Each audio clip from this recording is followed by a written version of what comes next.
పరమశివుడు ఏం పట్టుకొచ్చారయ్యా మీరు అగ్రపూజకి అన్నారు అనుకోండి. అంటే అయ్యా అగ్రపూజకి మీకు పట్టుకురావడానికి హాలాహలం పట్టుకొచ్చావంటే దిక్కుమాలిన వెళ్ళలరా, నాకు విషం పట్టుకొచ్చారా హాలాహలం, నేను అందుకు పనికొస్తాను అనుకున్నారా మీరు, నాకు ఆ హాలాహలం పట్టుకొస్తారు, ఆ తర్వాత ఏదైనా వస్తే నేను పుచ్చుకుంటాను, నాకన్నా పెద్దవాడు సీనియారిటీ లిస్టులో ఇంకోడు ఉన్నాడు అని వెతకడం మొదలెట్టాడు అనుకోండి శంకరుడు. ఆయన శంకరుడు ఎందుకు అవుతాడు? అప్పుడు ఆయన త్రినేత్రధారి అని మీరు అనగలరా? దేవతలందరిలో ఈ సృష్టిలో 3 కన్నులున్నవాడు శంకరుడు ఒక్కడే. 3 కన్నులు ఇంకెవ్వరికీ ఉండవు. అందుకని 3 కన్నులున్నవాడు అంటే 3వ కన్ను కాని తెరిచాడా జగత్తుండదు. జగత్ ఉండకపోవడం అంటే జాయితే గచ్చతే ఇది జగత్, వచ్చి వెళ్ళిపోయేదేదో దాని పేరు జగత్ అంటారు. వచ్చి వెళ్ళిపోయి శాశ్వతత్వము లేనటువంటి జగత్తుని అంతరింపచేసి జ్ఞానదృష్టి చేత సంతతము పరమాత్మ యొక్క స్వరూపమును తాను అనుభవించి ఆనందమునందు మగ్గునుడై అరమోట్పు నేత్రములతో ఉండేటటువంటి ఆత్మస్వరూపి అయిన వాడెవరో ఆయన శంకరుడు. శంకరోతీతి శంకర, ఆయనకి శుభం చెయ్యడం తప్ప వేరొకటి చేత కాదు. ద్వంద్వాతీతుడు, సుఖము దుఃఖము అని రెండుండవు. అందుకే ఆయన గురించి చెప్తే వృషద్విచిత్ర తల్పయో భుజంగముక్తికస్రజో గరిష్టలస్నలోష్టయో సుహృద్విపక్షపక్షయో తృణారవింద చక్షుషో ప్రజామహీ మహేంద్రయో అంటారు. ఆయన ఎటువంటి వాడంటే గడ్డి పరకల మీద పడుకుంటాడు, హంసతూలికా తల్పం మీద పడుకుంటాడు, పట్టుబట్ట కట్టుకుంటాడు, ఏనుగు చర్మము కట్టుకుంటాడు, మణిహారాలు వేసుకుంటాడు, పావులు వేసుకుంటాడు, శ్మశానంలో బూడిదా రాసుకుంటాడు, బ్రహ్మాండమైనటువంటి అంగరాగాలు రాసుకుంటాడు, పరమ సౌందర్యోపేతమైనటువంటి మూర్తిగాను దర్శనమిస్తాడు. అటువంటి వాడే ఒక్కొక్కసారి ఘోరాతి ఘోరమైనటువంటి రూపంతోనూ దర్శనమిస్తాడు. అన్ని ద్వంద్వములకి అతీతమైనటువంటి స్థాయిలో ఉన్నవాడు. అందుకని ఆయన ఉండేటటువంటిది జగత్రక్షణ కోసం అలా కనబడతాడు. రాక్షసుల పట్ల కనపడినప్పుడు చాలా ఘోర రూపంతో ఉంటాడు, భక్తుల దగ్గరికి వచ్చేటప్పటికీ ప్రసన్న రూపంతో ఉంటాడు. ఆయనకి ఇది కష్టంగా ఉంటుంది, ఇది సుఖంగా ఉంటుంది, ఇలాంటివేం ఆయనకు ఉండవు. అలాంటివన్నీ ఉంటే అయ్యో ఇది విషం అండి, ఇది నన్ను ఏమైనా చేసేస్తుందేమోనండి, అయ్యో అయ్యో అది మంచి ఏనుగా అండి, అయితే అది నేను ఎక్కుతాను మా ఇంటికి ఇచ్చేయండి అన్నాడు అనుకోండి. ఆయన శంకరుడు ఎందుకు అవుతాడు? ఆయన త్రినేత్రుడు ఎందుకు అవుతాడు? ఆయన త్రినేత్రుడు అవడప్పుడు సీనియారిటీ లిస్టులో పైవాడిని వెతుక్కోవడం మొదలెడతాడు. అబ్బే లేదండి ఈ మధ్య వదిలేశాను ఆ పోస్టు, నాకన్నా పెద్ద ఆయన ఇంకోడు ఉన్నాడండి, ఆయనకి పట్టుకెళ్ళి ఇవ్వండి, నేను మీలాంటి వాడినే, చిలికినప్పుడు ఏదైనా వస్తే మీ ఇష్టం ఇస్తే ఇవ్వండి లేకపోతే లేదంటాడు. అలా అనకుండా అది విషమా అమృతమా చూడకుండా పుచ్చుకుని లోకములను రక్షించగలిగినటువంటి వాడు కాబట్టే ఆయన లోకములకన్నింటికీ పెద్దవాడయ్యాడు. అందుకే నిత్యాయ త్రిగుణాత్మనే పురజితే కాచ్యాయనీ శ్రేయసే సత్యాయాజ్య కుటుంబినే మునిమన ప్రత్యక్ష చిన్మూర్తయే అని శంకర భగవత్పాదులు శివానంద లహరిలో స్తోత్రం చేస్తారు. సత్యాయాజ్య కుటుంబిని, ఆది కుటుంబీకుడు, మొట్టమొదటి నుంచి ఉన్న కుటుంబం ఆయనదే. అందుకని అగ్రపూజకు అర్హుడు ఆయనే. అందుకని అగ్రపూజకి అర్హుడైనటువంటి మహాజ్ఞానికి ఆయనకి తరతమ భేదాలేం ఉండవు. ఇది విషమా ఇది అమృతమా ఇవన్నీ ఆయన చూడడు. ఏమొచ్చిందన్నాడు, హాలాహలం వచ్చిందన్నాడు, పుచ్చుకుంటానన్నాడు. అనుకుని పుచ్చుకోవడం కూడా ఎలా, ఏం బెంగపెట్టుకుని కాదు, భయపడిపోతూ బెంగపెట్టుకుని అయ్యో ఏమైపోతుందో అని బెంగపెట్టుకుంటే అగ్రపూజకు అర్హుడు ఎందుకు అవుతాడు? ఇది అగ్రపూజ అంటే. ఎటువంటి వాడో శంకరుడు నిరూపిస్తున్నారు వాల్మీకి మహర్షి ఒక్క మాటతోటి. శంకర తత్వం తెలుసున్నవాడెవరు? శ్రీ మహావిష్ణువుకి తెలియాలి. విష్ణుతత్వం తెలుసున్నవారెవరు? శివుడికి తెలియాలి. శివతత్వం కేశవుడికి తెలియాలి, కేశవతత్వం శివుడికి తెలియాలి. ఎందుకంటే శివకేశవులు ఇద్దరు కాదు కాబట్టి, అది అంతర్లీనమైన వ్యాఖ్య. అందుకని అగ్రపూజ నువ్వందుకోవయా అని నవ్వారు శ్రీ మహావిష్ణువు. తప్పకుండా పుచ్చుకుంటానయా అని ఈయనన్నారు. అని కదలంబారవు పాప పేరు వడలన్ ఘర్మంబు జాలంబు పుట్టదు నేత్రంబులు నెర్రబారవు నిజ జూటాచంద్రుడున్ కందనున్ వదనాంభోజము వాడదా విషములు ఆహ్వానించుచో డాయుచో పదిలంబై కడిచేయుచో దిగుచుచో భక్షించుచో మృగుచో అని అంటారు పోతన గారు. ఆ హాలాహలానికి ఎదురిళ్ళి చేత్తో పట్టుకున్నప్పుడు కానీ, ఇలా ముద్ద చేసినప్పుడు కానీ, నోట్లో పెట్టుకున్నప్పుడు కానీ, మింగినప్పుడు కానీ ఒంటి మీద పొక్కు కూడా రాలేదుట. ఇంత లోకాల్ని కాల్చేసిన హాలాహలం పుచ్చుకుంటే సరిగదా. ఒంటి మీద వేసుకున్న ఓ పిల్లపాం అబ్బో ఇంత వేడేమిటని పక్కకి వెళ్ళలేదుట.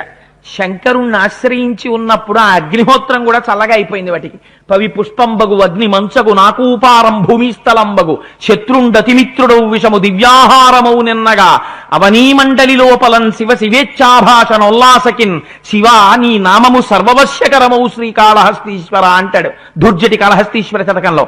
శివతత్వం ఏమిటో, శంకరుడి ప్రాజ్ఞత ఏమిటో, ఆయన అర్హత ఏమిటో, ఆయన స్థాయి ఏమిటో వాల్మీకి మహర్షి శ్రీ మహావిష్ణువు చేత ఒక్క శ్లోక ఒక పాదంలో చెప్పించారు.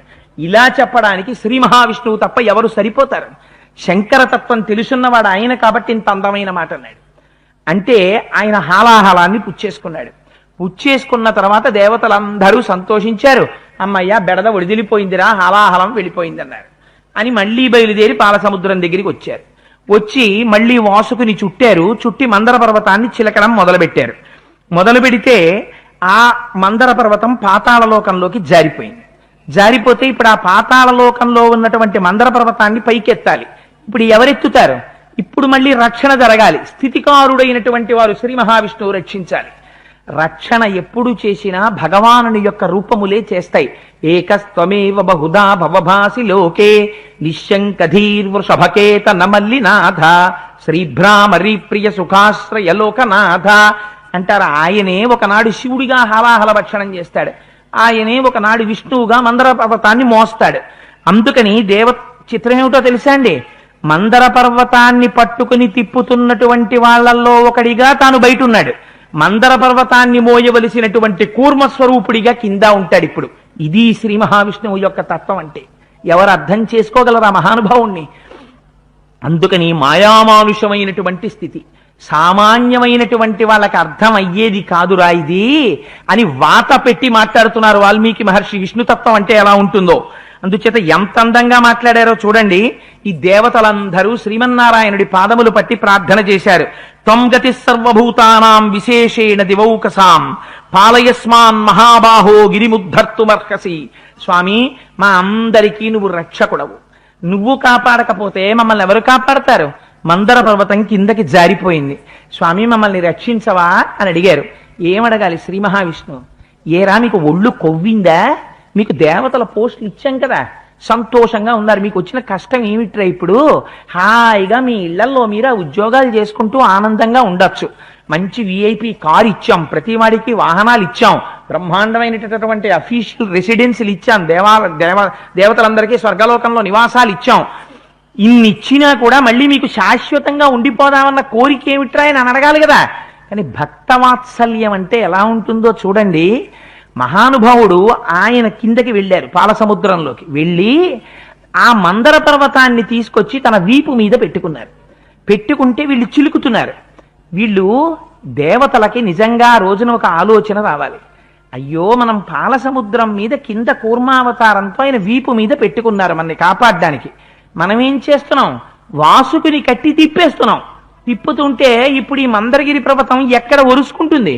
ఆయన వీపు మీద ఒరుసుకుంటుంది. వీపు ఎంత బాధపడుతోందో, చర్మం ఎంత చిట్లిపోతోందో, ఎంత పుండు పడుతోందో, ఎంత నెత్తురు కారుతోందో. ఇంతమందిని కలిసి మందర పర్వతాన్ని పట్టుకోలేకపోయామే. అలాంటిది దాన్ని కింద ఉండి ఆధారభూతుడై కాపాడుతున్నాడు. మనం తిప్పేస్తున్నాం అమృతం కోసమని. కానీ కిందున్నవాడెంత బాధపడుతున్నాడో ఈ ఆలోచన వాళ్ళకి రాదు. ఎందుకంటే వాళ్ళకి అమృతం కావాలి. కామ్య భక్తి అలాగే ఉంటుంది. కోరిక తీరాలనేటటువంటి వాడికి భగవంతుడి పట్ల నిబద్ధతతో కూడిన భక్తి ఏమి ఉండదు. అందుకని చెప్పి ఆ దేవతలందరూ అలాగే దాన్ని పట్టుకుని ఆ మందర పర్వతాన్ని తిప్పారు. తిప్పితే మహానుభావుడు కింద ఆధారభూతుడై ఉన్నాడు కదా, ఇబ్బంది ఎందుకు వస్తుంది? తిరుగుతోంది ఆ మందర పర్వతం. తిరుగుతుంటే మొట్టమొదట ఏదొస్తుంది? పాలని పట్టుకుని మీరు కవ్వం పెట్టి తిప్పారనుకోండి, తిప్పగా తిప్పగా తిప్పగా ఆ నురుగు లాంటిది పైకి వచ్చింది. రసం పైకి తేలింది. తేలేటప్పటికి అందులోంచి అప్సు నిర్మధనాదేవ రసస్తస్మాద్వర స్త్రియ ఉత్పేతుర్మనుజశ్రేష్ఠ తస్మాదప్సరసో భవత్. అందులోంచి అప్పులంటే ఆ నురుగులోంచి ఆ రసంలోంచి పైకొచ్చారు కాబట్టి వాళ్ళని అప్సరసలు అన్నారు. 60 కోట్ల మంది అప్సరసలు పాలసముద్రంలోంచి పైకొచ్చారు. మళ్ళీ వచ్చినటువంటి అప్సరసలందరికీ కూడా వెనకాతల సేవ చెయ్యడానికి మళ్ళీ కొన్ని కోట్ల మంది పరిచారికలు, ఇంతమంది పైకొచ్చారు. చిత్రం ఏమిటో తెలుసా అండి? అసలు వీళ్ళ పేర్లు వింటేనే మనకు ఆశ్చర్యం వేస్తుంది. మహానుభావుడు అల్లసాని పెద్దన గారు మనుచరిత్రలో చెప్తారు, అకట నిర్దయ బుద్ధి ఎనికడు దూరె రంభ ఆహా వివేకి వౌదువని హరిణి చేదుమింగిద వంచు చిలికి నవ్య ఘృతాచి మాయలాడితివని తిట్టె మంజుఘోష న్యాయనిష్ఠరములు ప్రార్థించే ఊర్వశి జంకించె రమ్మంచు చంద్రరేఖ చెలినేచి దిశంతులు కుడితివని మేనక విడువు మాయలనటంచు హేమ గొంటవనియ త్రిలోక్తమ దివిజ కామినులు ఈ రీతి తిరుగువారి గృవ్వ కోల్గొంచు తమలోన నవ్వికొంచు అని ఆ ప్రవరాక్షుడి గురించి చెప్పినప్పుడు చెప్తారు అప్సరసల యొక్క విశేషాలన్నీని. అందుకని ఆ అప్సరసలందరూ అందులోంచి ఉద్భవించారు. వాళ్ళు మహాసౌందర్య రాసులు. చిత్రం ఏమిటంటే 60 కోట్ల మంది అప్సరసలు వస్తే వాళ్ళని దేవతలు కోరుకోలేదు, దానవులు కోరుకోలేదు, ఇద్దరూ కోరుకోలేదు. వాళ్ళు ఎవ్వరూ కోరుకోకపోతే వాళ్ళ జీవితం ఏమైందో తెలుసా అండి? వాళ్ళు వేశ్యలయ్యారు. అందుకని అప్సరసల జీవితం దేనికి పనికొచ్చింది అంటే వేశ్యావృత్తికి పనికొచ్చింది. దేవవేశ్యలై ఉండిపోయారు వాళ్ళు. ఆ తరువాత మళ్ళీ పాల సముద్రాన్ని చిలకడం మొదలుపెట్టారు. మొదలు పెడితే అసురాస్తేన దైత్యేయాసురాస్తేనాదితే సుతాః హృష్టా ప్రముదితాశ్చాసన్ వారుణి గ్రహణాత్ సురాహ. అందులోంచి వరుణదేవుని యొక్క కుమార్తె అయినటువంటి వారుని పైకొచ్చింది. వారుణి అని అది మద్యం కాదు. ఇప్పుడు నేను అలాగా పవిత్రమైనటువంటి సభలో అనదలుచుకోలేదు, కానీ వారుణి అని పేరు పెట్టి ఏ మద్యాన్ని పడితే ఆ మద్యాన్ని పిలవకూడదు. వరుణుని యొక్క కుమార్తె అయినటువంటి వారుణిని తీసుకుంటే దానివల్ల విపరీతమైనటువంటి ఉత్సాహము సంతోషము కలుగుతాయి. అంటే ఎక్కడన్నా దొరుకుతుందా అండి నన్ను అడక్కండి మహాప్రభు, అది దేవతలు ఎవరో తాగారంతే. అందుకని మద్యము అని పిలుస్తారు. అది ఇవాళ రేపు తాగి ఒళ్ళు తెలియకుండా తిరిగేటటువంటిది మద్యం. ఆ మద్యం దాన్ని సురా అంటారు, సురాపానం అంటారు దాన్ని. అది పంచమహాపాతకాల్లో ఒకటి. పంచమహాపాతకాలు ఎంత చిత్రమో తెలుసా అండి? పంచమహాపాతకాలు అంటే 5 ఉంటాయి అనుకుంటున్నారేమో మీరు. కాషన్ ఆర్డర్ ఎక్కడ పడుతుందో తెలుసా? స్నేహం చేయడంలో పడుతుంది. ఎవరితో స్నేహం చెయ్యకూడదో తెలుసా? మొట్టమొదట వాడు మారాడంటేనే దగ్గర పెట్టాలి. వాడు ఇంకా అలవాట్లో ఉన్నాడంటే మీరు దూరం పెట్టేసేయచ్చు. ఎందుకో తెలుసా? 5 పంచమహాపాతకాలు ఏమిటో వ్యాసుడు దేవి భాగవతంలో చెప్పాడు. బ్రహ్మ, హే మహారీచ, సురాపో గురుతల్పక, మహాపాతకినో హ్యేతే తత్సంసర్గీ చ పంచమః. బ్రహ్మహత్య చేసినటువంటి వాడు. హే మహారీచ, బంగారం దొంగిలించేవాడు. సురాపో, సురాపానం చేసేవాడు. గురుతల్పక, గురువు గారి భార్య పడుకున్న మంచం మీద భార్యతో కలిసి పడుకున్నవాడు. అంతకన్నా ఇంకా శాస్త్రం కూడా మాట్లాడడానికి అసహ్యించుకుంది. గురుతల్పక. ఈ 4 మహాపాతకాలు. ఈ మహాపాతకాలలో ఏ ఒక్క పాతకమైన అలవాటున్న వాణ్ణి స్నేహితుడుగా నువ్వు అంగీకరిస్తే పంచమహాపాతకాల్లో 5వది నువ్వు చేసినట్టు అవుతుంది. అందుకని ఏ విషయంలో జాగ్రత్త పడాలి? స్నేహం విషయంలో జాగ్రత్త పడకు. వాడు మారితేనే నీ స్నేహితుడి స్థాయి. వాడు మారకపోతే ఎన్నడూ మనస్సులో నువ్వు ఆ స్థాయిలో వాడిని చూడకు, దూరం పెట్టేసి. ఎంత అందంగా మాట్లాడారో చూడండి. అందుకని మహాపాతకినో హ్యేతే తత్సంసర్గీ చ పంచమః. అవి 5 పాతకాలు తప్ప వారుణిని సేవించడం పాతకం అని చెప్పి శాస్త్రం చెప్పలేదు. అందుకని వరుణుని కుమార్తె అయినటువంటి వారుణిని దేవతలు సేవించారు. అందుకని వాళ్ళు ఆ సురని పుచ్చుకున్నారు కాబట్టి వాళ్ళు సురులయ్యారు. రాక్షసులు మేము పుచ్చుకోమన్నారు కాబట్టి వాళ్ళకి ప్రహృష్టత్వం పోయిందంటే మనస్సు సంతోషంగా ఉండడం అనే లక్షణం పోయింది. అందుకని వాళ్ళు అసురులు అన్నారు. సురులు అని దేవతలను ఎందుకు పిలుస్తారో, అసురులు అని రాక్షసులను ఎందుకు పిలుస్తారో వాల్మీకి మహర్షి రామాయణంలో చెప్పారు. అందుకని ఆ వారుడిని పుచ్చుకున్నారు దేవతలు. సరే, అయిపోయిన తర్వాత మళ్ళీ పాలసముద్రాన్ని చిలకడం మొదలుపెట్టారు. ఉచ్చై శ్రవా హయశ్రేష్ఠో మణిరత్నంచ కౌస్తుభం ఉదతిష్టన్ నరశ్రేష్ఠ తథైవామృతముత్తమం. ఆ తరువాత అంటే ఇందులో కొన్ని ధన్వంతరి అవి సంక్షిప్తంగా చెప్పడంలో వదిలేరు, కానీ ఉచ్చైశ్రవం వచ్చింది. ఉచ్చైశ్రవం తర్వాత కౌస్తుభం వచ్చింది. ఐరావతం కూడా వచ్చింది. ఇందులో ప్రస్తావన చేయలేదు, కానీ ఐరావతాన్ని శ్రీ మహావిష్ణువు దేవేంద్రుడికి ఇప్పిస్తారు.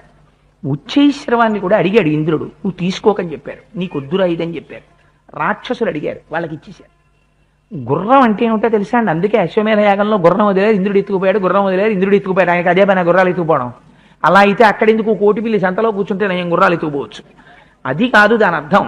గుర్రం ఎత్తుకుపోవడం అంటే గుర్రం అన్న మాట ఎక్కడొచ్చినా 2 రకాలుగా వాడతారు.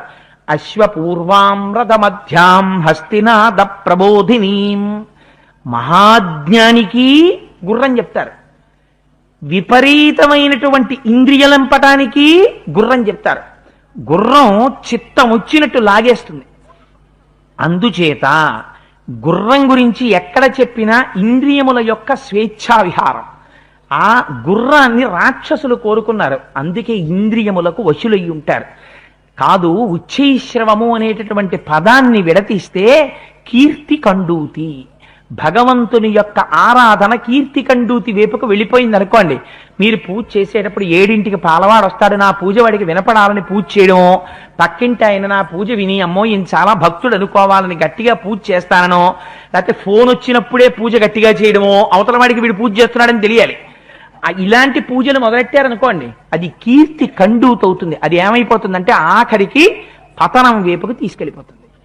అందుకని ఉచ్చైశ్రవాన్ని విడుచుట అంటే ఏ ప్రయోజనమును కాంక్షించక, ఏ కీర్తిని కోరక. Puja is a self charging process, జ్ఞాపకం పెట్టుకోండి. పూజ దేని కొరకు? పూజ ఎల్కేజీ మాత్రమే. పూజా మందిరంలో కూర్చుని మీరు చేసేటటువంటి పూజ ఎల్కేజీ. ఎందుకు అంటే మీకు ఈశ్వరుడికి మధ్యలో అనుసంధానం జరగడానికి. తర్వాత మెట్టెక్కాలి, మానస పూజలోకి వెళ్ళాలి. మానస పూజలోంచి ధ్యానంలోకి వెళ్ళాలి. ధ్యానంలోంచి భక్తిలోంచి జ్ఞానం కలిగి ఆత్మస్థితిగతుడై ఈశ్వరుడు అంతటా ఉన్నాడు, ఇక్కడ ఉన్నాడు, అహం బ్రహ్మాస్మి స్థాయికి ఎదగగలగాలి. అందుచేత ఉచ్చైశ్రవాన్ని శ్రీ మహావిష్ణువు ఇంద్రుడిని పుచ్చుకోనివ్వలేదు, వదిలిపెట్టించారు. రాక్షసులు తీసుకున్నారు దాన్ని. తదనంతరం కౌస్తుభం వచ్చింది. సరే, కౌస్తుభం అంటే దాని యొక్క స్వరూపం వేరసలు. కౌస్తుభాన్ని శ్రీ మహావిష్ణువు ధరిస్తారంటే అది పంచభూతాల్ని శాసించగలిగినటువంటి స్థితి. అందుకని కౌస్తుభాన్ని శ్రీ మహావిష్ణువు ధరించారు. ధరించిన తరువాత అమృతం పుట్టింది. ఇప్పటి వరకు ప్రశాంతంగా జరిగిపోయింది డిస్ట్రిబ్యూషన్ అంతా, గొడవేం లేదు. అసలైంది వచ్చేసింది, అమృతం గభాలన పుట్టేసింది. పుట్టేసే ముందు పెద్ద నోటీస్ అవి ఏం రావుగా, అమృతం వచ్చేసింది. వచ్చేయగానే వాళ్ళకి అనుమానం వచ్చింది, వాడట్టుకుపోతాడో వీడట్టుకుపోతాడో అని. కౌంటర్ తీసే వరకు సిస్టమేటిక్ గానే ఉంటారు, కౌంటర్ తీయగానే కలిగిపడిపోతారు. చూసారా, అలా అంత వెంకటాచలానికి ఎడతారు దర్శనం చేసుకోవడానికి. ఆసురీ ప్రవృత్తి అంతా ఎప్పుడు బయటకు వస్తుందో తెలుసా? కంపార్ట్మెంట్ గేటు తాళం తీస్తాడు. రాక్షసులు ఎంతమంది ఉన్నారో, దేవతలు ఎంతమంది ఉన్నారో మీరు లెక్క పెట్టేయచ్చు. ముసిలి వాళ్ళని, ముక్క వాళ్ళని, పసిపిల్లల్ని, నడవలేని వాళ్ళని తోసేసి పక్కకి విసిరేసి వీడు పరిగెత్తుకుంటూ వెళ్ళిపోతూ, అదంతా భక్తితోనా? ఏం వెనకాతల ఉన్నవాడివి ఇంతమందిని తోసేసి వెళ్ళకపోతే ఈ కంపార్ట్మెంట్లో కూర్చున్న ప్రతివాణ్ణి చూడ్డానికి వెంకటేశ్వరుడు పిలిచాడు. నువ్వు ఎలా వెడుతున్నావో ఆయన గమనిస్తున్నాడు. నువ్వు ముసిలాలని, ముక్కాలని తోసేసి పరిగెత్తడం వెంకటేశ్వర స్వామి చూడలేదు అనుకుంటున్నావా? నువ్వు తోసేసి పరిగెడుతుంటారు. చిట్ట చివర ప్రయోజనం దగ్గరికి వచ్చేటప్పటికే అసలు ప్రవృత్తులు బయటికి వస్తాయి. అమృతం వచ్చినప్పుడు కూడా అలాగే బయటికి వచ్చింది. కలియబడ్డారు, అమృతం పుచ్చుకున్నవాడు లేడు, కొట్టుకున్న వాళ్ళు ఎక్కువైపోయారు. అందుకే వైకుంఠ ఏకాదశి వచ్చేటప్పటికీ క్షేత్రాలలో తొక్కిసలాట ఎక్కువైపోయింది, కంట్రోల్ చేయలేకపోయి. ఎవరు చేస్తారు? రాక్షసీ ప్రవృత్తి ఎక్కువైపోయింది, తొక్కిసలాట అయిపోయింది, 50 మంది గాయాలు, 100 మందిని అశ్విని హాస్పిటల్లో చేర్చారు అని న్యూస్ వస్తుంటుంది. ఇలా తోసుకున్నారు, తొక్కుకున్నారు, కొట్టుకున్నారు, పొడుచుకున్నారు, రక్కుకున్నారు, గిల్లుకున్నారు, చచ్చిపోయారు. కులక్షయం అయిపోయి రాక్షసులు చాలా మంది మరణించారు. చిట్ట చివరికి దేవతలకి ఉచ్చైశ్రవం లేదు, ఐరావతం ఉంది వాళ్ళ దగ్గర. ఐరావతం అంటే ఏమిటో తెలుసా అండి? పాలసముద్రంలోంచి బయటికి వచ్చినది, యశస్సు నీయగలిగినది, భగవంతుడి వైపు తిప్పగలిగినది. ఐరావతం మీద వాళ్ళ అధిపతి ఉన్నాడు దేవేంద్రుడు. అందుకని వాళ్ళ బుద్ధి భగవంతుడి వైపుకి వెళ్ళింది. వెళ్ళగానే ఈశ్వరానుగ్రహం వాళ్ళకు వచ్చింది. ఇందులో ఉన్న రహస్యం వేరసలు. మీ జీవితం ఎలా తిప్పుకోవాలో వాల్మీకి మహర్షి నేర్పుతున్నారు. ఇదంతా ధ్యానానికి సంబంధించినటువంటి విషయం. పైకి పాలసముద్రాన్ని మధించడం. అందుచేత ఏమైంది? దేవతలకి విష్ణు అనుగ్రహం కలిగింది, రాక్షసులకి కలగలేదు.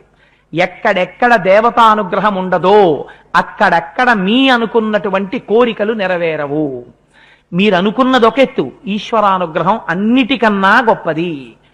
ఎప్పుడైతే వారికి అనుగ్రహం లభించిందో రాక్షసులందరూ మరణించారు, దేవతలందరూ అమృతం తాగి సంతోషంగా ఉన్నారు. ఈ విషయం కొంతకాలం అయిపోయిన తర్వాత ఎవరు వీళ్ళందరూ? ఒక కశ్యప ప్రజాపతి బిడ్డలే. అది విచిత్రం.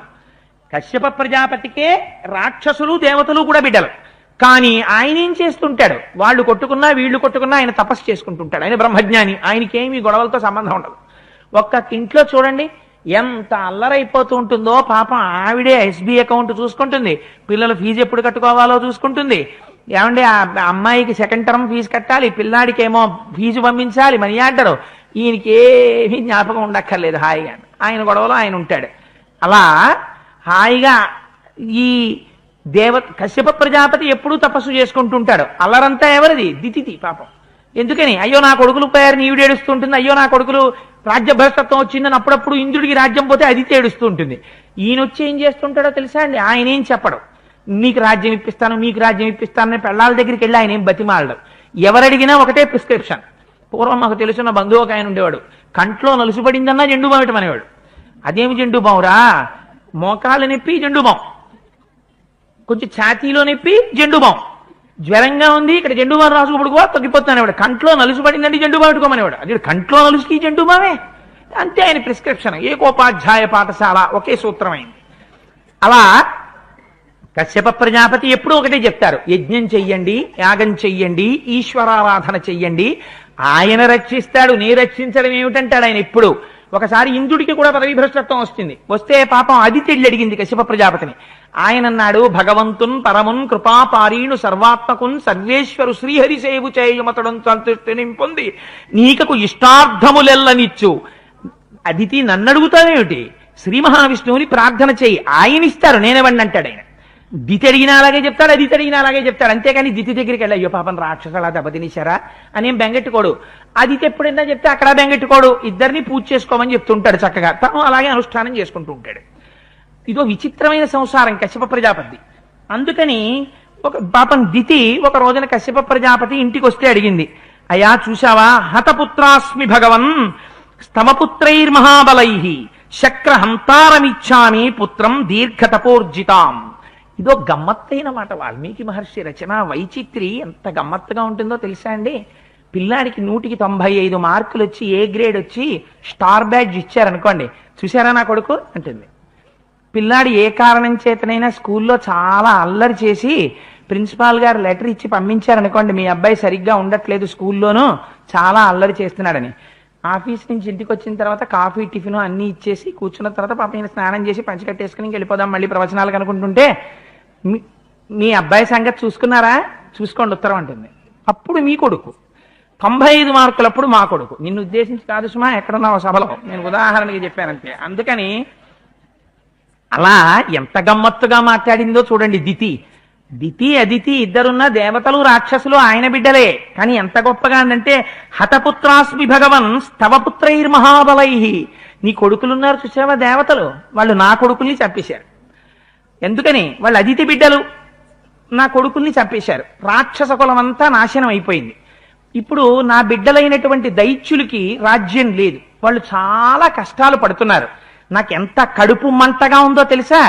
దేవతలకి నాయకుడైనటువంటి ఇంద్రుడు ఇంత నీచమైన కార్యం చేశాడు. వాడు నా కొడుకే. ఎందుకని? కశ్యప ప్రజాపతి బిడ్డడే కదా, అదితి బిడ్డడు. కానీ నా కొడుకుని చంపేశాడు. చంపేసి రాజ్యం అంతా తను పుచ్చుకున్నాడు. నాకు ఇప్పుడు మంటంతా ఏమిటంటే, ఇంద్రుణ్ణి చంపేసే కొడుకు నాకు పుట్టాలి. ఎలా పుడతాడో చెప్పండి అంటే, చూడండి కశ్యప ప్రజాపతి అదేమిటే తప్పు కదా, అది వాడు మాత్రం మన కొడుకు కదా, వాడు రాజ్యం చేస్తే ఏమిటి, వీడి రాజ్యం చేస్తే ఏమిటి, ఈ లేకి మాటలు అసలు కశ్యప ప్రజాపతి మాట్లాడ్డా. ఎవడ అజ్ఞానం వాడిది అనుకుంటాడు ఆయన. అన్నాడు, అయ్యో దానికే ఉంది, ఇంద్రుణ్ణి చంపేసే కొడుకు నీకు కావాలి, నీ కొడుకుని వాడు చంపేశాడు, వాడిని చంపే కొడుకు నీకు కావాలి. ఎవరిని చంపుకున్నా ఆయనకే నిమిత్తం ఉండదు, తావరాకు మీద నీటి పొట్టు. బ్రహ్మజ్ఞాని అంతే ఎలా ఉంటారో చూపిస్తారు మహానుభావుడు విశ్వామిత్రుడు. ఆయన అన్నాడు, పూర్ణే వర్ష సహస్రేతు సుచిర్యది భవిష్యసి పుత్రం త్రైలోక్య భక్తారం మత్తస్త్వం జనయిష్యసి. అయ్యో దితి నీకు అలాగే పుడతాడు, 3 లోకములను శాసించగలిగినటువంటి కొడుకు పుడతాడు, ఇంద్రుణ్ణి చంపగలిగిన కొడుకు పుడతాడు. 1000 సంవత్సరములు శుచిగా ఉంటావా అన్నాడు. తప్పకుండా ఉంటానండి. శౌచం అంటే ఏమిటి? శుచి అంటే భౌతికంగా కాని మానసికంగా కాని ఏ దోషము ఉండకూడదు. ఇప్పుడు ఆవిడ పట్టుకున్నది ఏమిటి పట్టుకుంది? ఇంద్రుణ్ణి చంపే కొడుకు కావాలని పట్టుకుంది. ఇప్పుడు ఇంద్రుడే వచ్చాడు అనుకోండి, వాళ్ళ నేరం చూడకూడదు. అది శుచి అంటే. ఇంద్రుడే వచ్చి అక్కడ కూర్చున్నా సరే, వచ్చావా నాన్న అంటూ 1000 ఏళ్ళు ఉండాలి తప్ప, నువ్వు వచ్చావా నిన్ను చంపే కొడుకు కోసమే చేస్తున్నాను తాపస్సు అని అనకూడదు. ఇలా ఉండగలవా నువ్వు? అలా ఉంటే నీకు అలాంటి కొడుకు పుడతాడు. ఎన్నాళ్ళు? ఓ పావు గంట 20 నిమిషాలు కాదు, 1000 ఏళ్ళు ఉంటావా అన్నాడు. ఉంటాను. అయితే ఉంటాడు. సంకల్పం చేసింది, వెంటనే అక్కడి నుంచి బయలుదేరిపోయింది. మనం కూడా ఓ మాట అంటుంటాం కదండి, కొంచెం చేంజ్ ఆఫ్ ప్లేస్ రిలీఫ్కి. ఒక 2-3 రోజులు కాస్త అరుణాచలం వెళ్ళిపోయి ఆ రమణాశ్రమంలో కూర్చుంటే మనస్సు ప్రశాంతంగా ఉంటుందండి. ఏదో కాసేపు ఆ ధ్యాన మందిరంలో కూర్చుని 1 గంట కూర్చున్నామా, మళ్ళీ అల్లరి కాకినాడ, ఆఫీసు, ఇల్లు, పెళ్ళం, పిల్లలు, ఈ గొడవ గోదావరి ఏమి ఉండవు. నిశ్శబ్దంగా ప్రశాంతంగా ఉంటుంది. కాసేపు అరుణాచలం వెళ్ళిపోతాము 2 రోజులు అనుకుంటుంటాం కదా. అలా ఆవిడ కూడా అంది, నేను శుచిగా ఉండాలన్నావు కదా, అందుకని నేను ఎక్కడికి వెళ్తానో తెలుసా, గతేదస్మిన్ నరశ్రేష్ఠ దిది పరమహర్షిత శుక్లప్లవనమాసాద్య తపస్తేసే సుదారుణం. శుక్లప్లవనము అనబడేటటువంటి ఒక ప్రదేశానికి వెళ్ళి అక్కడ తపస్సు చేయడం మొదలుపెట్టింది. చాలా శౌచంతో ఉంటుంది. ఇప్పుడు ఎవరొచ్చాడు, ఎవరికి బెంగట్టుకోవాలి? ఇంద్రుడికి బెంగట్టుకోవాలి. ఎందుకని 1000 ఏళ్ళు ఈవిడ తపస్సు చేసేసింది అనుకోండి, ఎవరొస్తారు? తన్ని చంపేవాడు వస్తాడు తమ్ముడు. అందుకని ఇంద్రుడే వచ్చాడు. వస్తే ఎవడెవరే నువ్వెందుకు వచ్చావురా అనకూడదు, అందనుకోండి శౌచం పోయింది. ఆయన వస్తే ఆవిడ కన్న కొడుకుని తల్లి ఎలా చేరతీస్తుందో అలాగే చేరతీయాలి. ధర్మం అంటే ధర్మమే. ఎటువంటి కండిషన్ పెట్టాడో చూడండి మహానుభావుడు కశ్యప ప్రజాపతి. రోజుకి 11 మాటలు చేయి చాలు, 8వ రోజుకి నీ దరిద్రం అంతా పోయి కోరిక తీరిపోతుంది. కానీ ఒక్కటే, నువ్వు 11 మాటలు చేసేటప్పుడు ఒక్కసారి కూడా నీకు కోతి జ్ఞాపకం రాకూడదు. ఇలా కూర్చుని 11 మాటలు ఏమిటి, ఇలా మొదటిసారి మొదలెట్టేటప్పటికే కోతి గుర్తు రాకూడదు అన్నాడు. అది మొదలెట్టగానే ముందు కోతే జ్ఞాపకానికి వస్తుంటుంది. ఎన్నేళ్లు చేసినా ఎక్కడ తీరుతుంది కోరిక, కోతి గుర్తొస్తుంటే? ఇది మనస్సు యొక్క బలహీనత, ఇది అధిగమించాలి. అది శౌచం అంటే. అలా ఎన్నాళ్ళు? 1000 ఏళ్ళు. అంటే మనస్సుని ఎంత నిగ్రహించాలో అది శౌచం. ఎట్లాంటి పరీక్ష పెట్టి వెళ్ళిపోయాడో చూడండి. 1000 ఏళ్ళు ఇంకా మళ్ళీ దితితో గొడవ గోదావరి లేదు కశ్యప ప్రజాపతికి. చక్కగా వ్రతం చెప్పి వెళ్ళిపోయాడు ఆయన తపస్సు చేసుకోవడానికి. అస్తమానం వచ్చి ఈ కంప్లైంట్లు గొడవలు ఉండవు. అసలు బ్రహ్మజ్ఞానుల దగ్గర నేర్చుకోవాలి. అంటే నువ్వు చేసావా అంటుంది రేపొద్దున, మనం అలాంటివి చెప్తే అందుకని మనకు కుదరం ఆ ప్రిస్క్రిప్షన్లు ఇవ్వడం. సరే, అందుచేత ఇది చెప్పిన తర్వాత పాపం ఆవిడ వెళ్ళి శుక్లప్లవనం దగ్గర కూర్చుని తపస్సు మొదలుపెట్టింది. మొదలు పెడితే తపస్తస్యాం హి కుర్యంత్యాం పరిచర్యాం చకార సహస్రాక్షో నరశ్రేష్ఠ పరయా గుణసంపద. ఇంద్రుడు వచ్చాడు. ఏమయ్యా ఇలా వచ్చావు అంది దితి. అమ్మా నువ్వు తపస్సు చేసుకుంటున్నావు కదమ్మా, నీకు శుశ్రూష చేద్దామని వచ్చానమ్మా అన్నాడు. అంటే ఒరే నువ్వు నా దగ్గర ఉండకు, నిన్ను చూస్తేనే నా కడుపు మండిపోతుంది అనొచ్చా దితి? ఇప్పుడు అనకూడదు. అందుకని ఆవిడంది, అయ్యో నాన్న నువ్వు నా కుమారుడివిరా, ఉండు నాన్న నా దగ్గరే ఉండు అంది. ఆయన ఏం చేస్తున్నాడు? ఆయన కూడా గుణం తప్పలేదు. ఆవిడ పాతివ్రత్యంతో ఉంది, గొప్ప తపస్సులో ఉంది. ఈయన మనస్సులో దోషం వచ్చింది. ఆవిడలో దోషం వస్తే అవకాశం తీసుకోవాలి. అక్కడ దోషం లేకుండా అవకాశం తీసుకున్నాడు అనుకోండి, ఈయన దెబ్బతింటాడు. అందుకని ఈయన కూడా గుణంతో ప్రవర్తిస్తున్నాడు.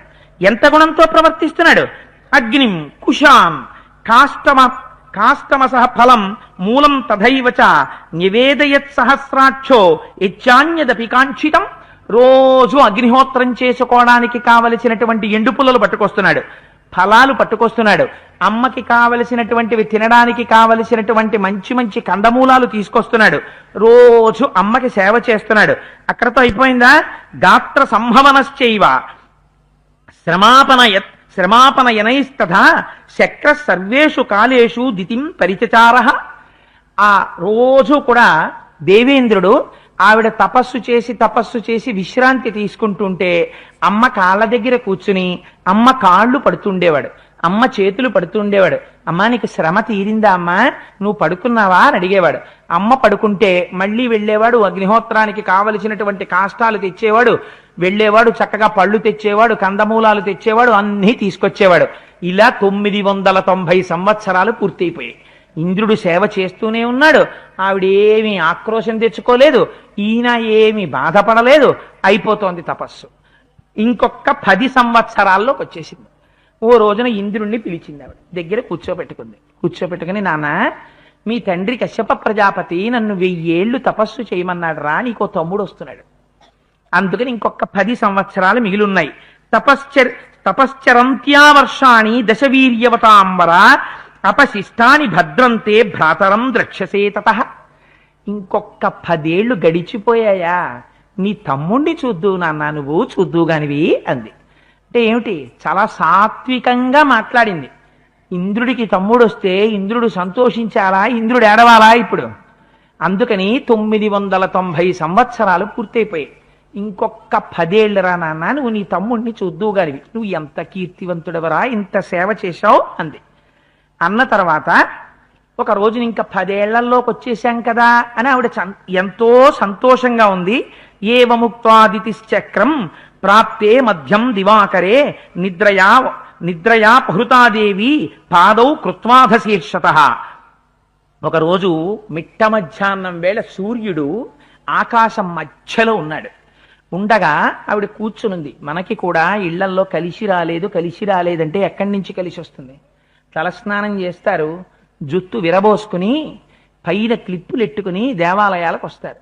స్త్రీ యొక్క కేశపాశం తలస్నానం అయిపోయిన తర్వాత చివర ముడి లేకుండా విడువబడి ఉంటే అందులోంచి సమస్తమైనటువంటి భూత ప్రేతాది శక్తులు లోపలికి వస్తాయి. ఎట్టి పరిస్థితులలోనూ స్త్రీ యొక్క కేశపాశానికి చిట్ట చివర ముడి లేకుండా ఉండనేకూడదు. ఎంత తలస్నానం చేసినా చివర ముడి వేసుకుని మాత్రమే ఇంట్లో తిరగమని ధర్మశాస్త్రం. అసలు అలా ఉండకూడదు. ఎట్టి పరిస్థితులలోనూ ఒకసారి వివాహం అయిన తర్వాత చెవికి కుండలం తీసి భర్తకి కనపడకూడదు.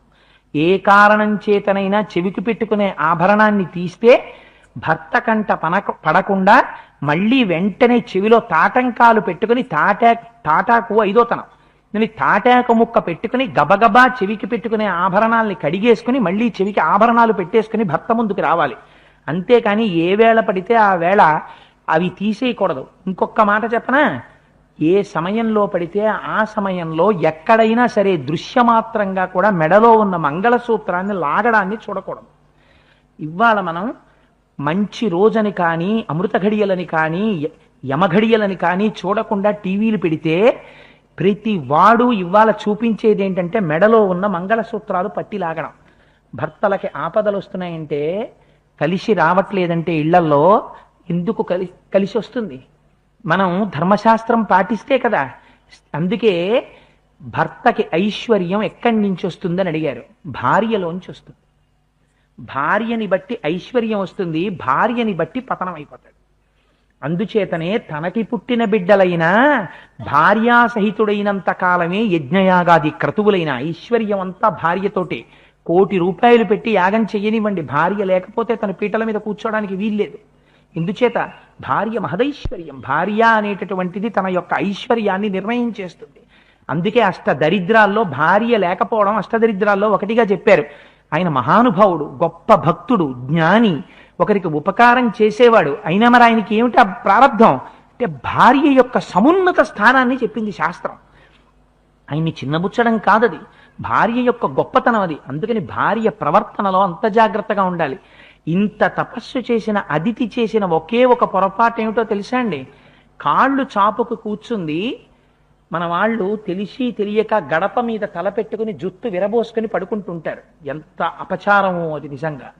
ఆవిడ కూడా మిట్ట మధ్యాహ్నం వేళ సూర్యుడు ప్రకాశిస్తూ ఉండగా ఒక గోడవారకి కూర్చుని అపారమైనటువంటి తపస్సు చేత బడలి ఉందేమో ఆ తల ముందుకి వాలిపోయి ఈ తల ఇలా ముందుకు పడిపోయింది. పడిపోవడంలో జుత్తు ఇలా వచ్చి పాదాలకి తగిలింది. విరబోసుకున్న జుత్తు తల మించి పాదాల వైపుకు పడగానే శౌచం పోయింది. అపచారంతో ఉంది. ఈ క్షణం కోసం ఎదురు చూస్తున్నాడు ఇంద్రుడు. పొరపాటు జరిగితే తప్ప తనేం చేయలేడు. అంటే ఎంత పాతివ్రత్యం ఉన్న వాళ్ళు ఇలా దెబ్బతింటే, రామా భార్యని బట్టి భర్త ఉంటాడు, ఆ భార్యని నువ్వు కామించి ఒళ్ళు కొవ్వి కనపడిన దాన్నల్లా నీ ప్రేమించాను అనకు. నీ తండ్రికి తెలుసు ఎవరిని నీ భార్యని చెయ్యాలో, నువ్వెలా ఉద్ధరింపబడతావో.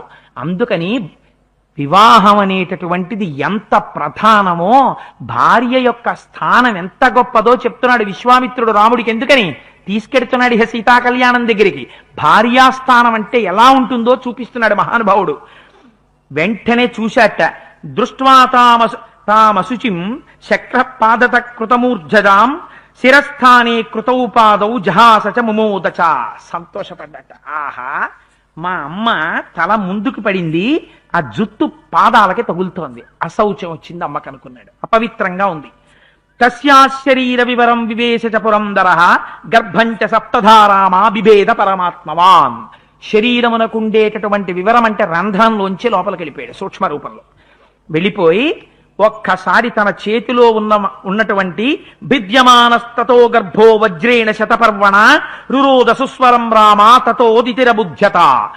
ఆ 100 అంచులు కలిగినటువంటి వజ్రాయుధాన్ని చేతిలో పట్టుకుని లోపల ఉన్నటువంటి పిండాన్ని నరికేశాడు. నరికేసేసేటప్పటికీ మారుదో మారుదశ్చేతి గర్భం చక్రోప్యభాషత బిభేద చ మహాతేజ రుదంతమపి వాసవ. చంపకు చంపకు అని వాళ్ళు అరుస్తున్నట్ట లోపల నుంచి ఆ పిండం. ఏడవకు ఏడవకు అంటూ నరికేస్తున్నట్ట ఇంద్రుడు. ఈ చప్పుడు లోపల నుంచి పిండం ఏడుస్తున్నటువంటి ఏడ్పు తపశ్శక్తితో ఉందేమో దితికి వినపడింది. వినపడి నహంత్యో నహంతవ్యం నహంతో నహంతవ్యా ఇత్యేవం దితిరబ్రవీత్ నిష్పపాత తతశత్రో మాతుర్వచన గౌరవాత్. నాయన ఇంద్రుడా చంపకరా చంపకరా చంపకరా నరిచిందిట దితి. గభాలన మళ్ళీ అమ్మ రంధ్రంలోంచి బయటికి వచ్చేశాడు. బయటికి వచ్చేసి అమ్మా నీ ఎందు గౌరవం పాటించానమ్మా, నువ్వు చంపద్దన్నామని వదిలేశానమ్మా అన్నాడు. ప్రాంజలిర్ వజ్రసహితో దితిం శక్రోప్యభాషత అశుచిర్దేవి సుప్తాసి పదయోహ కృతమూర్ధజ. అమ్మా నువ్వు పొరపాటు చేశావు. నువ్వు కూర్చున్నప్పుడు నీ శిరస్సు వంగినప్పుడు నీ కేశపాశం తలకి తగిలింది. నువ్వు అశుచిగా ఉన్నావు కాబట్టి బిడ్డండి చంపాను. ఆత్మరక్షణ చేసుకోవాలి కాబట్టి ఆ పిల్లల్ని నేను సంహరించాను. అమ్మా నా యందు దోషం లేదు, నన్ను క్షమించమ్మా అన్నాడు. గొప్పతనం ఎక్కడుందో తెలుసా అండి? ఇంత తపస్సు చేసిందేమో దోషాన్ని కానీ ఔచిత్యాన్ని కానీ నిర్ణయించింది దితి. ఆవిడంది తదంతరమహం లబ్ధ్వా శక్రహంతారమాహవే అభిదం సప్తధాదేవి తన్నేత్తం క్షంతుమర్హసి. అమ్మా నన్ను క్షమించమ్మా, అశౌచం నీకు కలిగింది కాబట్టి నువ్వు తప్పు చేశావు కాబట్టి పిల్లల్ని చంపానమ్మా అన్నాడు. మామాపరాధాత్ గర్భోయం సప్తధా విఫలీకృత నాపరాధోస్తి దేవేశ తవాత్మ బలసూదన. నాయన నీ తప్పు లేదు, నువ్వు నాకు పరిచర్య చేసినంత కాలం పరిచర్య చేశావు. నా దగ్గర తప్పు జరిగినప్పుడు నా శరీరంలో ప్రవేశించి నా గర్భస్థమైనటువంటి పిండాన్ని నరికేశావు. అందుకని నువ్వు నాకొక్క వరం ఇయ్యి. ఆ నరకబడినటువంటి పిండం ఉంది కదా, అది వాతస్కంధా ఇమే సప్త చరంతు దివిపుత్రక మారుతా ఇతి విఖ్యాత దివ్యరూపా మమాత్మజాహ. వాళ్ళు వాతస్కంధములకు అధిష్టాన దేవతలై అంతరిక్షంలో నీ యొక్క పరిపాలనలో నీ అనుగ్రహంతో నీకు తమ్ముళ్ళుగా నిన్ను సేవిస్తూ ఎన్ని ముక్కలుగా నరికావో వాళ్ళని ఆ ముక్కల్ని దేవతా స్వరూపాలిచ్చి వాళ్ళు అంతరిక్షంలో వాయుస్కంధములకు అధిదేవతలుగా ఉండేటట్టుగా నాకు వరమివయ్యా ఇంద్ర అని అడిగింది. అడిగితే ఆవిడంది బ్రహ్మలోకం చరత్వేక ఇంద్రలోకం తథాపరః దివి వాయురితి ఖ్యాత శృతీయోపి మహాయశాః చత్తరాస్తు సురశ్రేష్ఠ దిశో వై తపశాసనాత్ సంచరిష్యంతు భద్రం తే దేవభూతా మమాత్మజాః. అమ్మా తప్పకుండా ఇస్తానమ్మా వరాన్ని నువ్వు కోరుకున్నట్టు. బ్రహ్మలోకంలో ఉండేటటువంటి వాయుస్కంధానికి ఒకడు అధిదేవత అవుతాడు, ఇంద్రలోకంలో ఉండేటటువంటి వాయుస్కంధానికి ఒకరు అధిదేవత అవుతారు, అలాగే అంతరిక్షంలో ఉండేటటువంటి వాయుస్కంధానికి ఒకరు అధిదేవత అవుతారు. దానితో పాటుగా ఈ 4 దిక్కులా ఉండేటటువంటి వాయుస్కంధాలకి 4 అధిదేవతలు అవుతారు. వీళ్ళని 7 కూడా నేను వాయుస్కంధములకు అధిదేవతలుగా ఉండేటటువంటి వరాన్ని కటాక్షిస్తున్నాను. అమ్మా నీవు కోరుకున్నట్టే అవుతుంది. సర్వమే యథోతక్తం తే భవిష్యతి న సంశయః విచిరిష్యంతి భద్రం తే దేవభూతాస్తవాత్మజాః. నువ్వు కోరుకున్నట్టు నీ కొడుకులు వాయుస్కంధాలకి అధిదేవతలవుతారమ్మా అని వరం ఇచ్చారు. ఆవిడంది నా కడుపులో ఉండగా నువ్వు వజ్రం పెట్టి నరికేస్తూ వాళ్ళని మారుదహ మారుదహ ఏడవద్దు ఏడవద్దు అంటూ వజ్రం పెట్టి నరికావు కాబట్టి వాళ్ళకి వేరు పేరు పెట్టను. వాళ్ళందరినీ కూడా మరుత్తులు మరుత్తులు అని పిలుస్తారు. అందుకని మరుత్తులు అని పేరిచ్చి నీ దగ్గర పని చేయడానికి 7 వాయుస్కంధములకు అధిదేవతలుగా ఇమ్మంది. నీ కోరిక తీరుస్తానమ్మా అన్నాడు. అందుకని మరుత్తులు వచ్చారు. అందుకని రామ నీకు ఈ కథ చెప్పాను. ఈ విశాలానగరం యొక్క గొప్పతనం ఏమిటో తెలుసా? 990 సంవత్సరముల పాటు దితి తపస్సు చేసిన ప్రదేశం ఇదే. ఇక్కడే ఇంద్రుడు ఆ దితికి సపర్య చేశాడు. ఇక్కడే ఆ మరుత్తులు జన్మించారు. అంత పరమపావనమైనటువంటి స్థలమయ్యా ఈ స్థలం అని నిర్ణయించిన తరువాత దీన్ని మొట్టమొదట పరిపాలన చేసిన వాడెవరో తెలుసా? ఇక్ష్వాకోసు నరవ్యాఘ్ర పుత్రం పరమధార్మిక. ఇక్ష్వాకు రాజు పరిపాలిస్తే ఇక్ష్వాకు వంశంలో అలంబుస అనేటటువంటి భార్యకి ఆయనకి జన్మించినటువంటి వాడు ఆ విశాలుడు అనబడేటటువంటి వాడు ఈ వంశంలో క్రమానుగతంగా వస్తూ ఇప్పుడు పరిపాలిస్తున్నాడు. ఎందుకని? ఆ ఇక్ష్వాకుకి హేమచంద్రుడు జన్మించాడు, హేమచంద్రుడికి సుచంద్రుడు జన్మించాడు, సుచంద్రుడికి ధూమ్రాశ్వుడు జన్మించాడు, ధూమ్రాశ్వుడికి సృంజయస్సుడు అనేటటువంటి వాడు జన్మించాడు, ఆయనకి సహదేవుడు జన్మించాడు, ఆయనకి కుశాశ్వుడు జన్మించాడు, సోమదత్తుడు, కాకుచ్చుడు, ఆ కాకుచ్చుడికి సుమతి, ఆ సుమతికి ఇప్పుడు విశాలుడు, ఆ విశాలుడు ఈ రాజ్యం చేస్తున్నాడు, పరమధార్మికుడు. అందుకని ఈ విశాలుడు పరిపాలిస్తున్నటువంటి నగరం కాబట్టి ఈ నగరాన్ని ఇప్పుడు విశాల అని పిలుస్తున్నారు. అది నాయన అని చెప్పింది.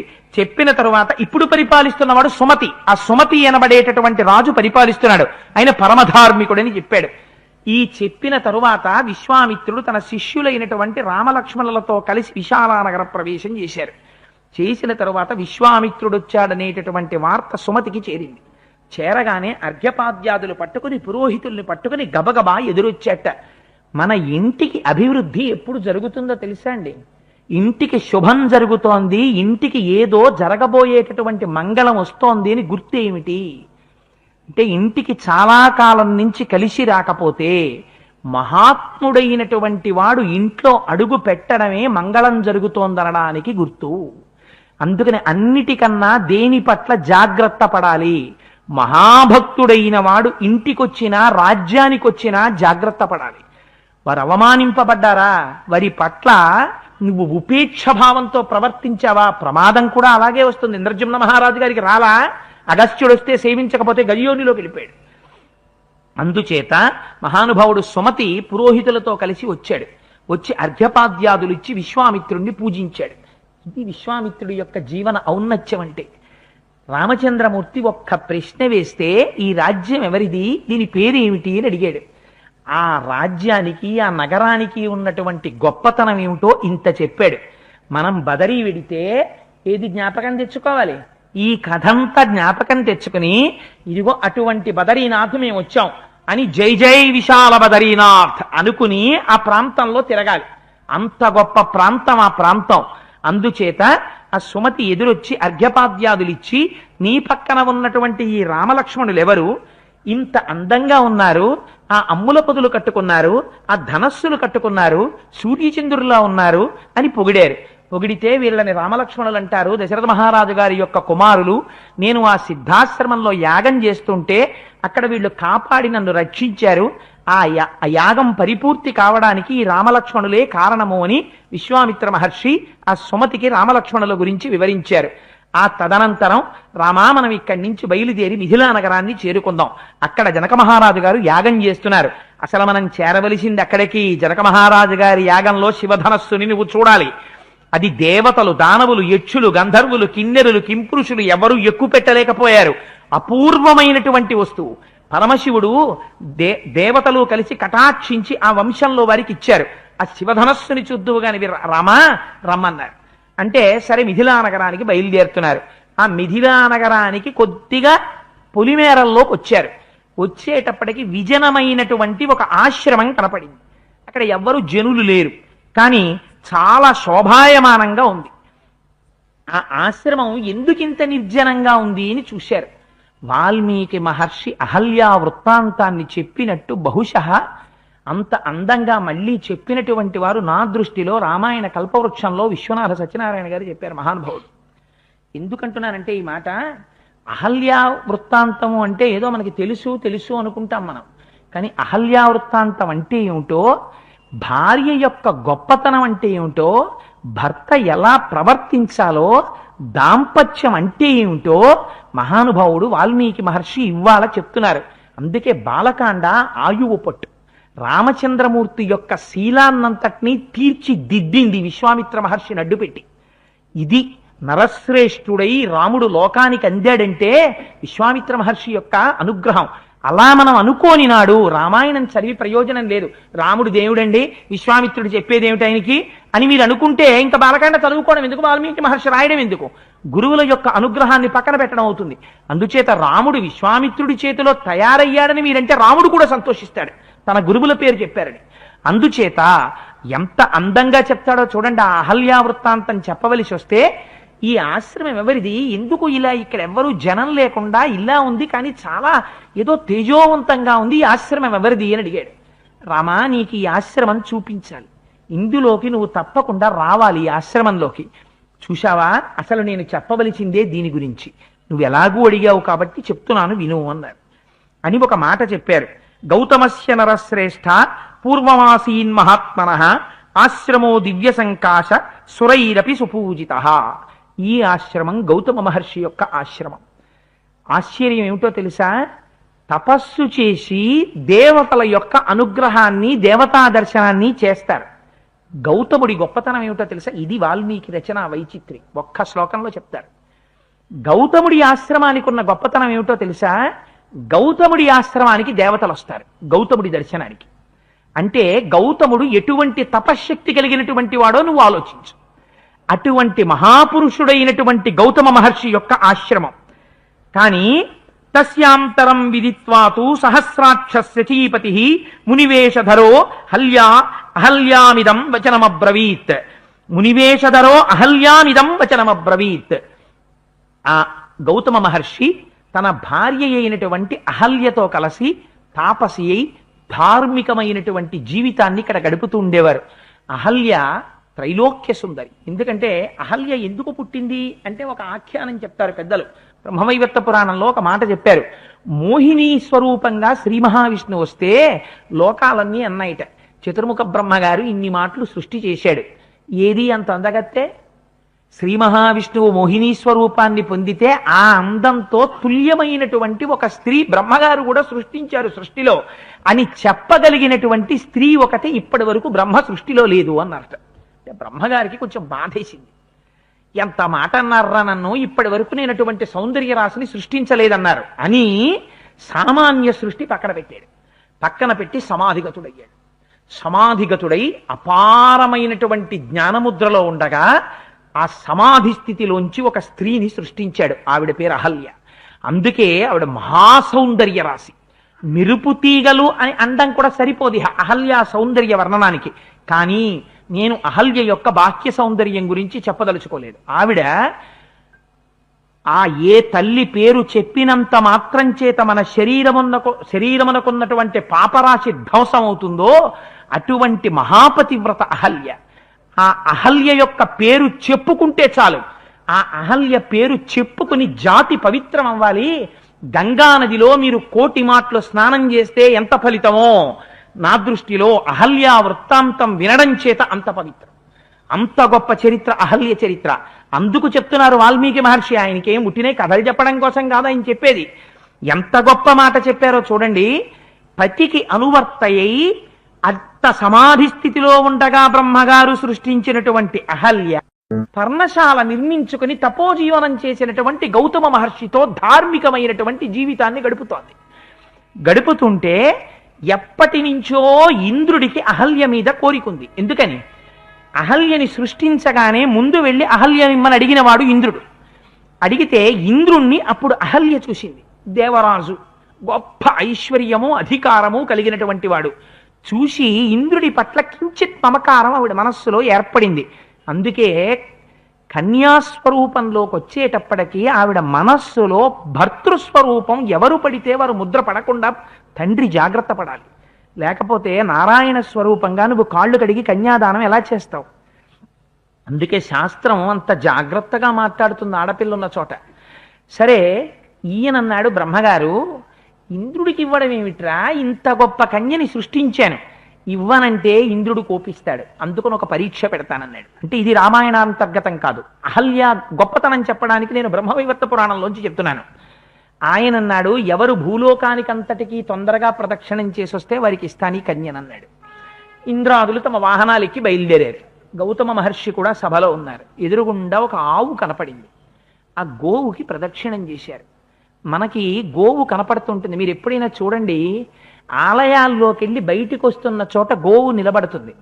మనం గుడి చుట్టూ ప్రదక్షిణం చేసి అరటిపండు చేత్తో పట్టుకుని బయటికి వస్తుంటాం. వస్తుంటే ఆ అరటిపండు కోసమని ఆవు మోరలు చాపి మీ దగ్గరికి వస్తుంది. భగవద్ అనుగ్రహం మీ వెంట పడుతోంది. మనమేం చేస్తాం? మీ చేతిలో ఉన్న ప్రసాదం ముందు మీరు తినకుండా పెట్టకూడదు. అందుకే ప్రసాదం గుళ్ళోనే తీసుకోండి అంటారు.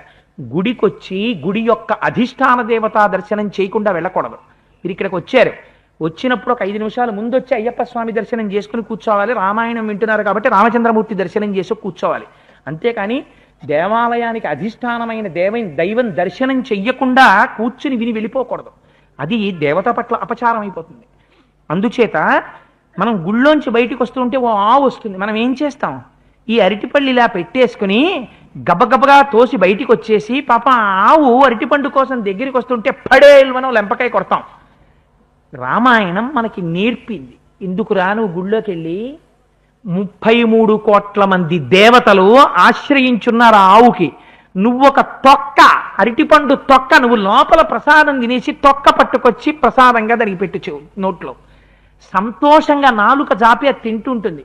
చెయ్యగలిగితే ప్రదక్షిణం చెయ్యి, చెయ్యలేకపోతే దాని పృష్ఠభాగానికి ఓ నమస్కారం చేసి వెళ్ళిపో. 5 ప్రబలమైన లక్ష్మీ స్థానాల్లో గోవు యొక్క పృష్ఠభాగం ఒకటి. ప్రపంచంలో లక్ష్మి ప్రబలంగా ఉండేది అదే. గోవు యొక్క పృష్ఠభాగము, పద్మము, స్త్రీ యొక్క పాపట. అందుకే ఎట్టి పరిస్థితులలో స్త్రీ పాపట యందు సింధూరం లేకుండా ఉండకూడదు. పాపట, పద్మము, ఏనుగు యొక్క కుంభస్థలము, ఇవి లక్ష్మీ స్థానాలు 5. వీటిని ఎప్పుడూ అగౌరవపరచకూడదు. అందుచేత ఆవు యొక్క పృష్ఠభాగానికి ఒక నమస్కారం చేసి వెళ్ళిపోవాలి. ఇది ధర్మం తెలుసున్న వాడికి తెలుస్తుంది. అందుకు చెప్పారు బాలకాండలో వాల్మీకి మహర్షి. అందరూ భూప్రదక్షిణానికి పరిగెత్తారు. గౌతముడు ఒక్కడు అక్కడే ఉంది గోవు. ఆ గోవుకి ప్రదక్షిణం చేసి వచ్చి కూర్చున్నాడు. వచ్చేటప్పటికి అందరికన్నా ముందు భూప్రదక్షిణం చేసిన వాడు గౌతముడే. ధర్మశాస్త్రం ప్రకారం గోవుకి ప్రదక్షిణం చేస్తే భూప్రదక్షిణం చేసేసినట్టు. అందుకని నేను గౌతమ మహర్షికి ఇస్తున్నాను అహల్యని అని అహల్యని గౌతమ మహర్షికి ఇచ్చి వివాహం చేశారు. అప్పటికి చెప్పడానికి ఇంకొక మార్గం లేక ఇంద్రుడు చిన్న బుచ్చుకుని వెళ్ళిపోయాడు. 2 గౌతమ మహర్షి యొక్క తపస్సు పెరిగిపోతోంది. గౌతమ మహర్షిని తానేం చేయలేడు, ఎందుకని ఆయన పరమసాత్వికుడు. కానీ ఆయన తపస్సు భ్రష్టం అవ్వాలంటే ఆయనకి కోపం వచ్చి శాపం ఇవ్వాలి. అందుకని తాను గౌతమ మహర్షి జోలికి వెళ్ళలేడు. గౌతమ మహర్షి భార్య అయిన అహల్య జోలికి వెళ్ళాలి. 1 తన కోరిక తీరుతుంది, అహల్యను అనుభవించడం. 2 అహల్యను అనుభవించడం చేత గౌతముడి తపస్సు భ్రష్టం అవుతుంది. ఈ మాట కడుపులో పెట్టుకుని గౌతముడి ఆశ్రమానికి వెళ్ళాడు. మునివేష ధరో హల్యామిదం వచనమబ్రవీత్. గౌతమ మహర్షి యొక్క వేషాన్ని కట్టాడు. ఎప్పుడు వెళ్ళాడు? పైగా మీరు చాలా జాగ్రత్తగా ఆలోచించాలి. ఏం ఉట్టినే చెప్పరు మహర్షి, ఏది చెప్పినా తిన్నగా మాట్లాడరు. ఇలాంటి విషయాల్ని ఆలోచించవలసిన విషయాలు. తెల్లవారుజామున వెళ్ళాడు బ్రాహ్మీ సమయంలో. బ్రాహ్మీ ముహూర్తము కేవలము దేవతారాధనకు మాత్రమే. పూర్వ సంధ్యయందు కాని, ఉత్తర సంధ్యయందు కాని, మిట్ట మధ్యాహ్న సమయమునందు కాని అసలు పగటిపూట నిషిద్ధం. నేను సభాముఖంగా చెప్పానని అనుకోకండి. పూర్వోత్తర సంధ్యల యందు భార్యాసంగమం చేత కుమారుడు కలిగితే వాడు లోకములను పీడించగలిగిన కొడుకు పుడతాడు. అంత శాడిస్టులు పుడతారు. తెల్లవారుజామున బ్రాహ్మీ ముహూర్తంలో గౌతమ మహర్షి వేషంలో ఆశ్రమంలోకి వెళ్ళాడు. వెళ్ళి నీ సంగమాన్ని అపేక్షిస్తున్నాను అహల్య అన్నాడు. అహల్య మహాపతివ్రత, కనిపెట్టగలదు. గౌతమ మహర్షి బ్రాహ్మీ ముహూర్తంలో ఈ మాట అడుగుతారా? సంధ్యావందనాది క్రతువులు చేసుకుని నదీ స్నానం చేసే మహర్షి బ్రాహ్మీ సమయంలో భార్యా సంగమం ఎందుకు అడుగుతారు? అడగరు. కానీ ఆవిడికి తెలుసు వచ్చినవాడు గౌతముడు కాడు, ఇంద్రుడే వచ్చాడని తెలుసు. కానీ మనస్సులో ఎప్పుడో ఒక కోరిక ఉండిపోయింది. ఎందుకు ఉండిపోయింది?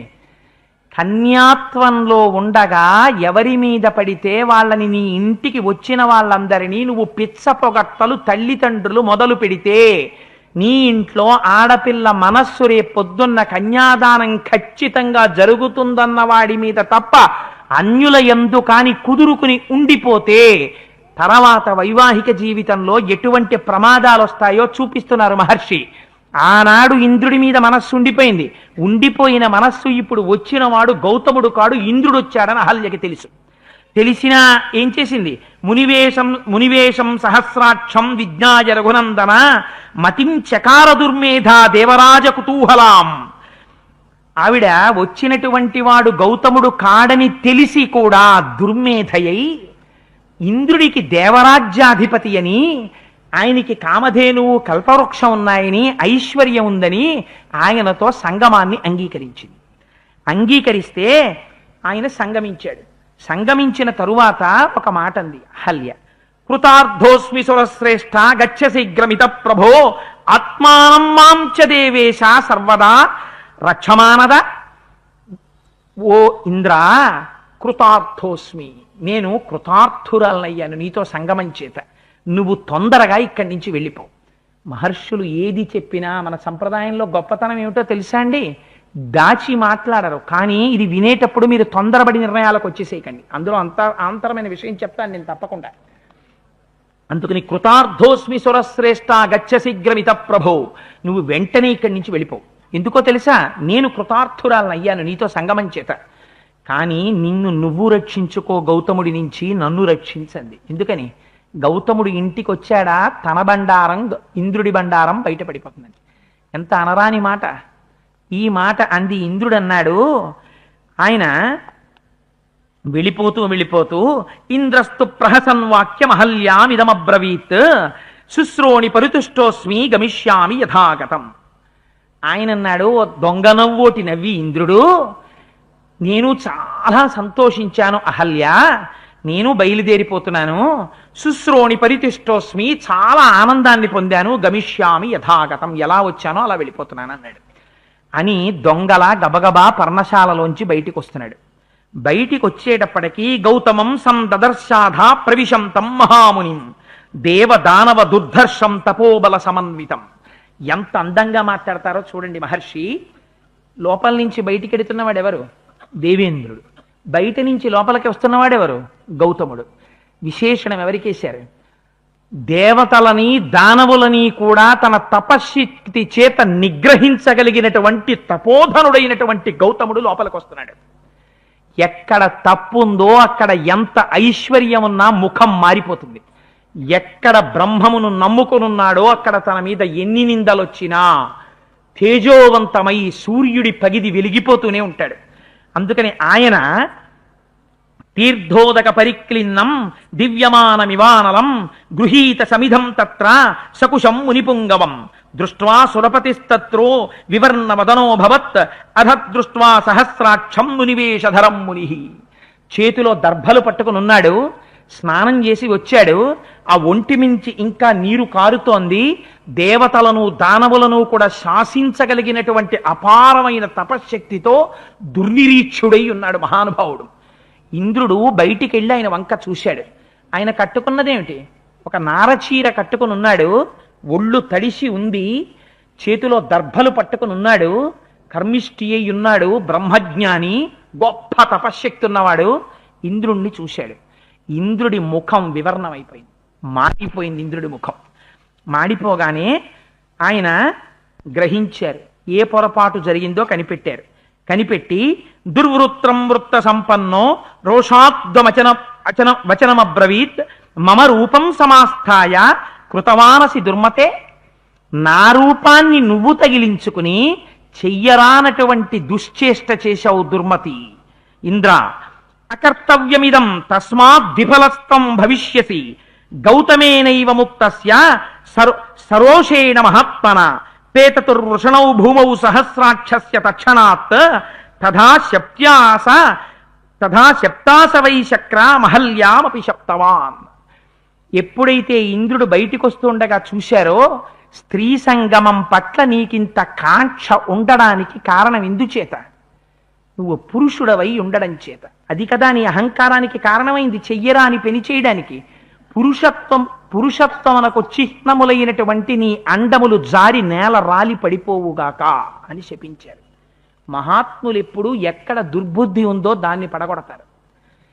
పేతతరుషణౌ భూమౌ సహస్రాక్షస్య తక్షణాత్. ఉత్తర క్షణం ఇంద్రుడి యొక్క అండములు జారి నేలన పడిపోయి. ఒక్కసారి అహల్య వంక చూశారు. ఇహవర్ష సహస్రాణి బహూనిత్వం నివశ్యసి. వాయుభక్షా నిరాహార తప్యంతి భస్మశాయిని. ఆవిడ రాయి అయిపోయిందని చెప్తారు, అలా శపించలేదు గౌతమ మహర్షి. రాయి అయిపో అని నువ్వు శిలవిక అని ఆయన అనలేదు. ఇహవర్ష సహస్రాణి బహూనిత్వం నివశ్యసి, నువ్విక్కడ కొన్ని వేల సంవత్సరాలు తపస్సు చేస్తూ పడుండు. ఎలా ఉంటావో తెలుసా? వాయుభక్ష, గాలిని తిను. నిరాహార, నువ్వు ఇంకా ఆహారం తినకు. తప్యంతి, తపించు. భస్మశాయిని, నీ మీద బూది కప్పేస్తుంది, నువ్వెవ్వరికి కనపడవిహ. అలా తపస్సు చేస్తూ నేల మీద పడిపోయి ఉండు అని శపించి ఒక మాట చెప్పారు. ఆగమిష్యతి దుర్ధర్షస్తదా పూతా భవిష్యతి తస్యాధితిథ్యేన దుర్వృత్రే లోభమోహ వివర్జిత. కొంతకాలానికి దుర్ధర్షుడైనటువంటి రామచంద్రమూర్తి ఈ అరణ్యంలోకి ప్రవేశిస్తారు. ప్రవేశించి పర్ణశాలలోకి వస్తారు. వచ్చినప్పుడు ఆయన చేత, ఆయన పర్ణశాల ప్రవేశించినప్పుడు